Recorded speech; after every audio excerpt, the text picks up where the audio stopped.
Hey party people, welcome back to MVM. 2021 has been good to us, and late 2020 as well has been good to us, and some of those games have been overlooked. I've been playing a lot of solo games this year, more than I thought, because I'm looking at the ones on the table. Those I've played solo, but there are plenty more as I was putting these on the table, like, oh, and this, oh, and that. But I figured I'd talk about some. I don't know, whatever natural number it is, I'll be talking about a bunch of them, and I'll just kind of explain what they are, good and bad, and let you know what's up with them. So without further ado, let's go ahead and take a look at one of these games. So my first title right here is Imperium Classics and Legends. This game right here is the gift that keeps on giving, especially for solo players. What's going on in this is you're going to have these different nations. If you have both boxes, you're going to have 16. If you have one, you're going to have 8. And each one of them is a deck, and that deck is going to have a nation deck that develops over the course of the game.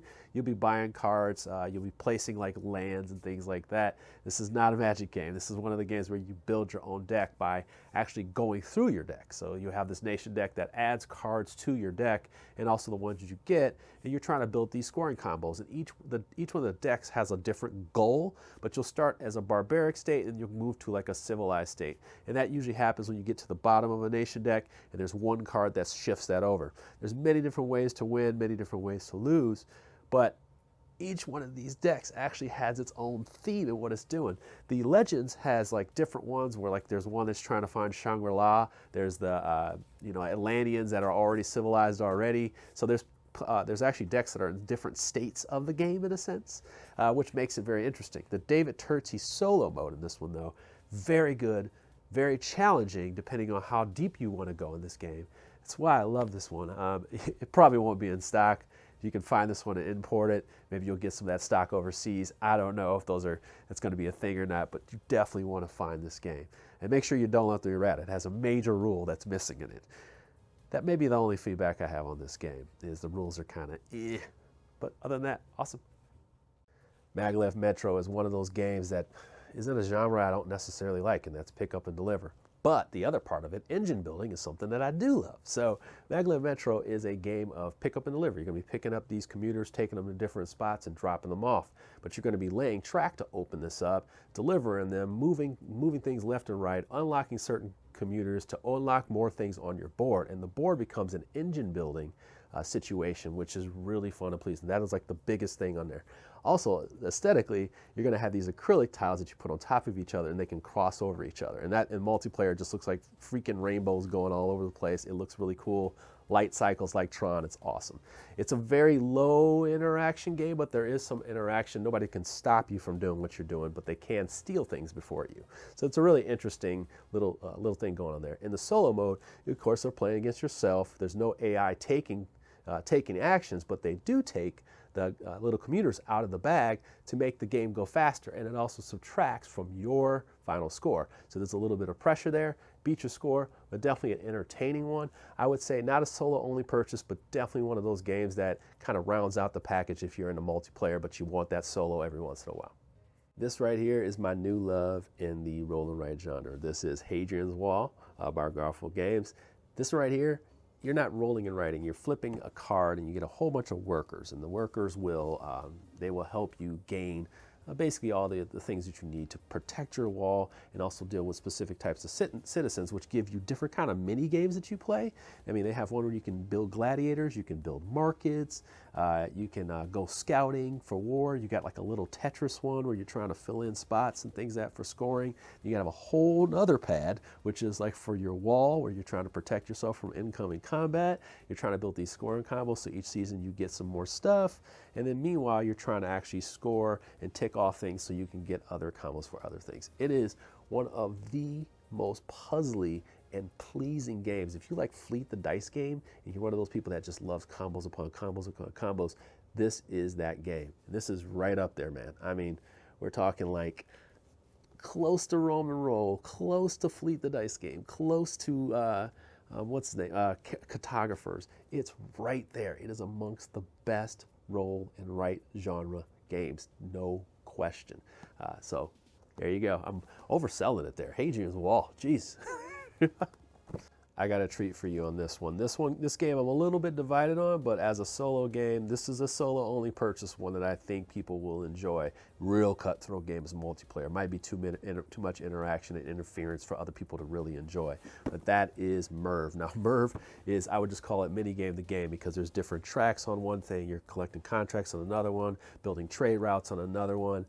There's a lot of different things going on in this game, but the main mechanism in this game is building combos. And what you're doing is you'll have rows and columns in a square like that, and what you'll do is on your first turn you'll be at the top and you'll place your worker, and then everything that goes down from there, every one of your houses that matches that color, you'll get resources for it, and then you activate that building for the action. Then as you go around to the other side, you'll go this way, and then however buildings you have and whatnot, it'll trigger. It's got a really slick system here. This is by the designer of Ragusa and also the game Venice that just came out. So you got to watch out for Fabio Lipiano. This one right here, the solo mode, is real tough. It's got a dummy worker, and then it's also got this magister that's up against you. I would tell you that it is complicated at first, but once you get your head wrapped around the rules, you'll be good to go. This game is real tough to get into, but once you unlock it, I think you'll appreciate it more. That's why I've kept it in my collection, even though I'm kind of on this one. But I do think it's a very interesting one because people tend to like this game a lot. Just not a lot of reviews out there. Merv. I love this game, but this game needs work to be one of the greatest games I've ever played. Wild Assent is basically a hunting game / KDM type light game, Final Fantasy Tactics game, but this is the first one of them. If you saw my review, which I'll put a link up there, here, there, somewhere, you'll know that I really like this game because it's got tons of like tactical feel to it. The AI is unpredictable, swingy, but unpredictable. This game has a lot of fiddly bits. There's some things that need to be cleaned up, but what you're really doing is you're finding all these characters, unlocking all these cool abilities, getting your position and kicking butt, and you get to trap people and bring them back for your goal, develop your camp. There's all these things that are real pleasing and very easy to get into versus like KDM that's really heavy and has a lot of stuff going on. And that's why I like it. You can play this game in different modes. You can even use it for arena combat, but the AI is just enough. The hunt mode is just enough. And they do have a campaign story. Depending on when this releases, there's a Kickstarter going on for some even more revised content on this and a new expansion. You might want to check that out. Man, this is Wild Assent. Definitely check this out. My review is really good of it, but I do have some feedback. Check it out. You know, my intention was to make little snippets for each one of these games, and I realized that I would just ramble on about each one of them. So I figured, why don't I just sit at the table here, ramble on about some of the other ones I have here, and get you out of here, because there's plenty of games I could talk about all day. So, Villagers. Villagers is a tableau building game. It's on Kickstarter right now. I have a preview for the expansion, but you should know what's going on with this game. You're basically drafting cards from rows, from these rows, and then you're adding them to your tableau area, building them out. You build these like little trees with your cards, and in the base game they have a countess that has events that will take things away from you and try to make it harder for you. Meanwhile, she's just building a ridiculous tableau of cards. Well, in the expansion, they actually have one that's a hands-off, beat your score one, which I do like because it's just pleasing to score a crap ton of points in this game because there are a lot of points you can score in this game, and they don't stop you from doing it. That's why I like that one. Villagers, really freaking sweet. Adventure Tactics, you know this game, you have to. It's Final Fantasy Tactics, the game. It's got the job system, everything in there. It's got a really cool adventure. It does have some issues with some of the writing in there, some of the quality on the boards, but you definitely need to pay attention to that because they are basically reprinting those and sending those to people. So if you got a Kickstarter copy, pay attention because they will be coming back with a improved copy of it. Low key right here. Low Key. This is the Key series, okay? So this is the game from the Key series, Sabotage and Llama Land. This is by the same designer, I believe. Thomas Singh is the designer of the crew. So this is one of the designers of the crew. In this game, you're going to be completing mysteries. You're solving mysteries. This one's in Llama Land. It's one of the easier ones. There's a medium and a harder one. But you are trying to make it's a deduction game. So what happens is there's a whole bunch of cards laid out, and you are looking at your own suspects to find out who it is, what day they did the crime, what did they do it with, and where did they do it. And you'll have like this little pamphlet that has like their shoe sizes, different events that are going on, and a map of the place. And then you'll try to figure out by grabbing these cards that will tell you how to deduce who it was. And those cards are also representing points. And you don't want to have the most points, you want to have the lowest amount of points, but the cards that give you the higher points definitely give you more solid information. So there's kind of a play of that, and in the solo mode, you're just trying to complete these things. I really found this game to be a big surprise. This is one of my big surprises of 2021, but I kind of knew I wanted to play it back at Assent. So I'm really excited about what these games do. There are 9 of these in here. I'm not going to spoil the key part of the game, but it's really fun. And the key. But yes, the key is awesome. Definitely check this one out. Boy, we talked about Bullett. I've talked about this on Quackalop's channel, but this game right here is absolutely insane. It is the bullet hell game. And what I mean by bullet hell is they're going to be bullets in a bag. They're going to come down your board. And what you're going to be doing is just using your abilities to shape them in a certain way to fulfill these cards. And the cards will destroy those. And in the multiplayer, they will move them to the other person. But in this game, you're going to be trying to do that strategically against bosses. All right? And you're trying to defeat the bosses. You can do this game in competitive mode. You can do it cooperative, and you can do it solo. So there you go. I love that game. Not a 2021 game, or I think early 2020 game, but this game was sitting on my shelf of shame here for a year, and I got it off the shelf. This one right here, Posthuman Saga. I think it was because I just thought it was a totally different game, but this is straight up Borderlands kind of game. It's in that setting, dark, gritty world, not like Posthuman, which I did not like. This one right here, you are basically playing your own Euro game by yourself. It's a Euro adventure game, and it feels like that because you're going out, these different events are happening. Some days they're good, some days they're bad, and then you also have these mutations that you could get, but you're going out and you're collecting sets of stuff. You're also completing full-on missions where you'll be fighting different characters, and when you fight the characters, there's some hand management to it and how you play that out, and then some dice chucking. It's got a lot going on. The issue is that there wasn't a lot of content. Well, the expansion adds several scenarios to it that made me a lot more interested in what was going on. So I definitely recommend this one now that I know that there's more content coming for it.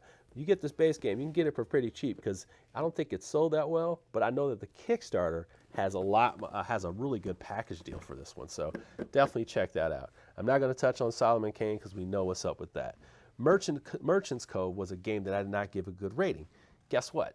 I think it is a really good solo mode value for a lot of people. So I think the solo community does not agree with me on this game. They love it. Well, the reason is because the AI is really slick. It's actually a major selling point for me as well, is the solo mode could carry its weight on its own. So if you're in the mood for that one, easy solo mode to play. You got four different characters to play with. I would suggest picking up the Secret Stash because you get more content out of it.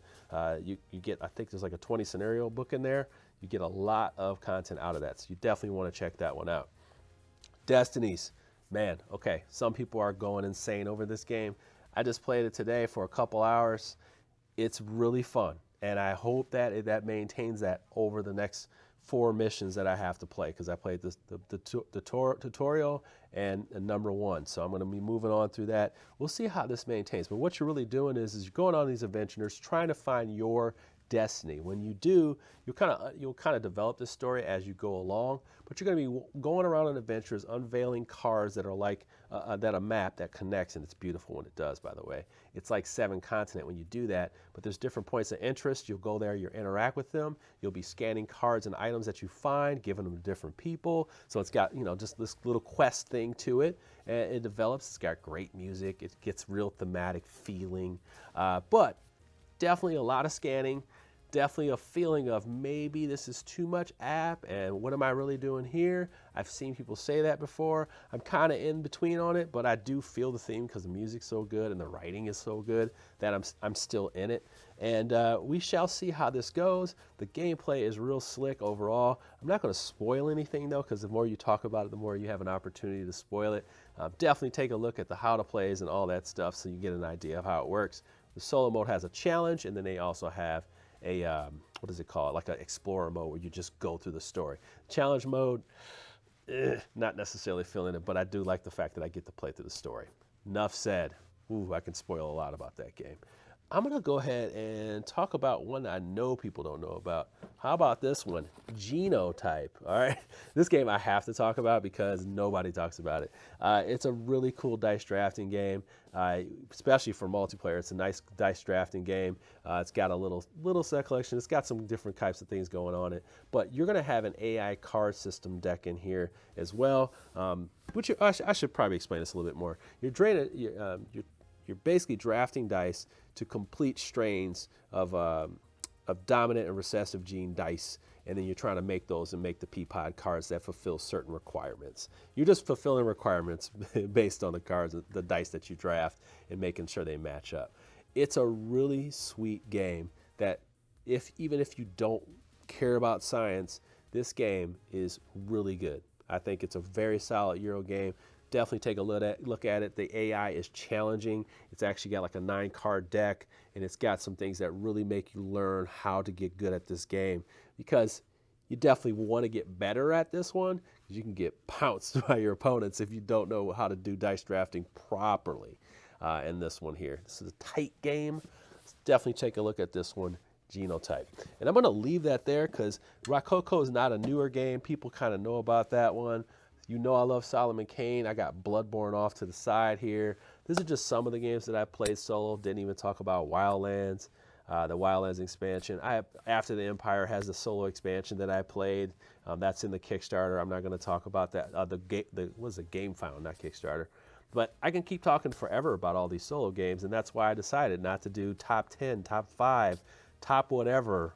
I just figured solo games, awesome, 2021 so far. Stuff. I don't know, man. I don't know what I'm going to make the title for this thing is. But thank you so much for your time. Hopefully you have a ton of titles to take a look at, and I help you make some informed purchases. Go ahead and let me know in the comments below how you feel about these games that you suggest to other people so they can see them in the comments. If you have any questions for me, do that as well. Look forward to 2021 solo games, top 10 solo games at the end of the year, just like last year. You guys were awesome. Hopefully we can do this again. And with that, party people, you take care and have a wonderful day.